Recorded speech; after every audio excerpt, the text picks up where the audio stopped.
Bonjour à tous. Hier, on a fait cette plongée nocturne pas très fructueuse dans la passe Otuguide au sud de l'atoll de Toahu.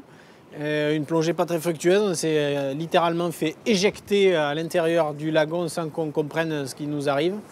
Bon, c'est comme ça. Aujourd'hui, on est dans un endroit beaucoup plus calme, l'anse Amio, qui est au nord de l'atoll de Toahu. Et c'est là, devant cette anse, côté océan, qu'on s'apprête à faire une plongée profonde. On nous a dit qu'il y avait un tombant très vertical, chaotique, des grottes. Il n'a jamais été exploré très profond non plus. On va aller voir de nous-mêmes. Et on va faire une manip un peu originale. On va aller placer une caméra de surveillance pour prendre le relais de nos temps de plongée qui sont trop courts à ces grandes profondeurs.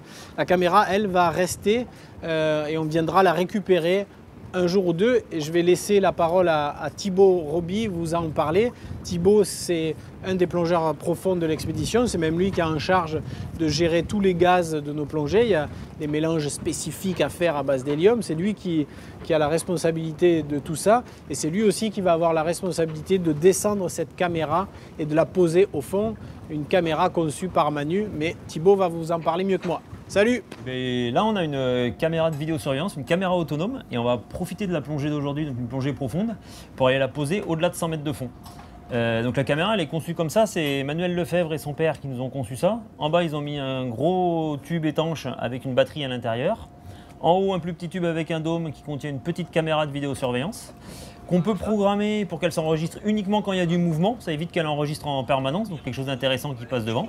Avec un petit enregistreur, on va laisser l'ensemble 2 à 3 jours au fond de l'eau. Et puis, à l'occasion d'une deuxième plongée profonde, on va remonter tout ça et puis on va essayer de découvrir ce que la caméra a bien pu capter. On va aller la plonger à 100 mètres de fond. Pourquoi 100 mètres? Parce qu'on est au-delà de la thermocline.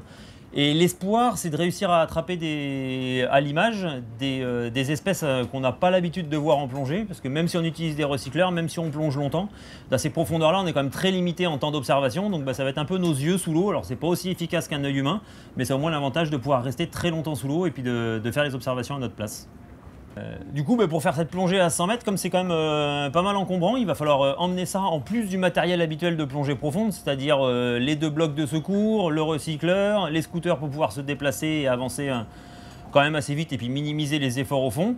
Donc on va emmener ça en plus dans notre configuration, donc ça va commencer à être bien chargé. Donc on espère qu'on va arriver dans la zone des 100 mètres et qu'on va assez rapidement trouver une petite grotte ou en tout cas un petit surplomb où on peut poser ça en place et qu'on n'aura pas trop besoin de se déplacer avec parce que ça va être encombrant.